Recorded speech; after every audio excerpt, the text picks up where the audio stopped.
Hello, welcome back. I'm Zoe, the owner here at Fit Physio, and currently we're rehabbing our own dog Jack after he had a surgery on his left knee for rupturing his cranial cruciate ligament. So this is just a quick 3-week update, basically to show you the walk-in progress that you can expect after a cruciate surgery. So we're going to have a look at the first 3 weeks. So the first day post-surgery, 14 days post-surgery, and then a little walk from each day from the third week. Because the third week was when we started doing actual proper walks. So for the first 2 weeks, he was just out in the garden to the toilet on the lead. And then from week 3, we were able to actually take him out for some short little walks. So you can see, obviously, straight after surgery, he wasn't really putting his foot on the floor at all. You can see he's just holding it up in the air. He's not putting it down and he's not putting any weight through it.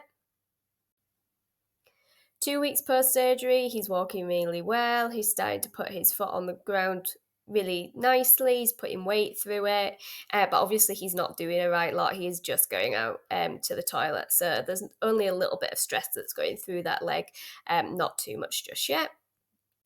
So on day 15, we did our first set of proper walks. So we did 3 5-minute walks, and the vets had said that we could do up to 5 5-minute walks.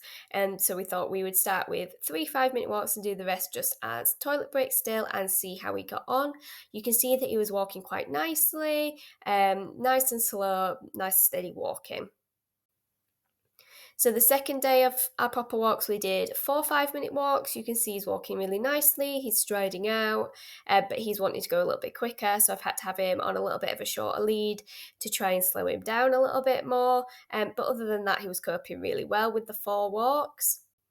But then on day 17, you can see that he's limping a little bit more on that left hind now. He's not putting as much weight through it, and he's not keeping it on the ground for as long.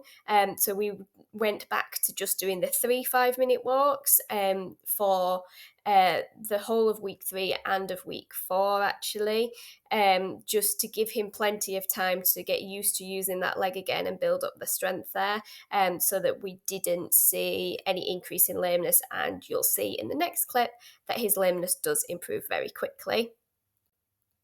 So this was the next day, day 18. You can see, especially in the house, he's walking really nicely. He's no issues at all, really. He was walking back to how he was. Day 19, again, you can see he's starting to put a little bit more weight on that left foot now. He's, again, wanting to go a little bit quicker, so he's feeling a bit better in himself.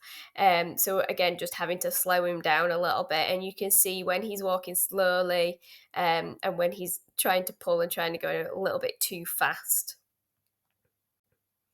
So, again, day 20, he's more eager again, he's wanting to go, so we're just having to slow him down, because the slower he walks, the more weight he has to put through that left hind, which is obviously what we want. We have to put weight through the bone to heal it, so we need him to walk nice and slowly so that we can build up the strength in that leg. And contrary to what we would assume, if we're walking slower, it's actually a lot harder work than if we're walking quickly, so we're trying to slow him down as much as possible. And 21 days post, we've sort of got into a routine now with our 3 5-minute walks a day, getting him to walk slowly, but it is a lot harder for him when we're walking slowly. So when he is walking slowly, you can see that there's a little bit more of a limp than when he was walking fast. But other than that, he was doing really well, still doing his physio exercises, his passive range of motion, his weight shifting, and he was still obviously going out for his other little 5-minute toilet breaks in the garden in between his walks.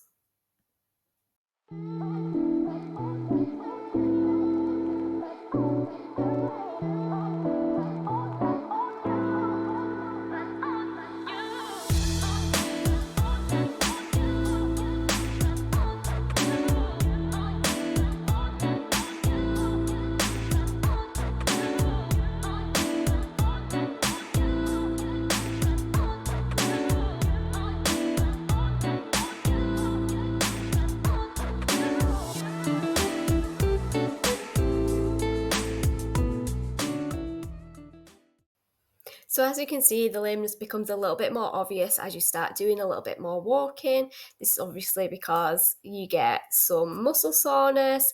You're also putting more weight through the leg. So it is normal to see a little bit of an increase in the lameness as you start doing more. But if this lasts a long time or it doesn't improve, or it's a very sudden increase in lameness in that they're not using the leg at all, then you should go back to see your surgeon as soon as possible. And if you have any concerns at all, then you can always give your surgeon a ring. They're more than happy to help you with any queries that you might have. If you've got any questions regarding the rehab process, anything like that, or anything you'd like to see in these videos, drop me a comment below and I'll reply to you either in a video or in the comments. Let me know if there is anything else that would be helpful for you guys to see. I'm hoping that these videos are quite helpful for you just to know what to expect with post-surgical rehab from cruciate surgery, but it can also apply to other surgeries as well.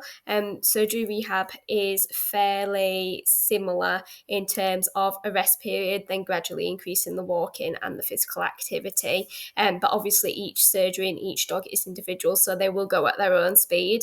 So it's a little bit hard to do like a one-size-fits-all thing for anything like this, but hopefully this gives you a rough idea of what to expect, especially if you're someone that's questioning whether or not to go through with the surgery in your dog. So any questions, pop them in the comments and let me know. And I really hope that this video has been helpful or at least interesting for you. And I would love it if you would subscribe and follow along the rest of Jack's journey so you can see how he gets on with his recovery.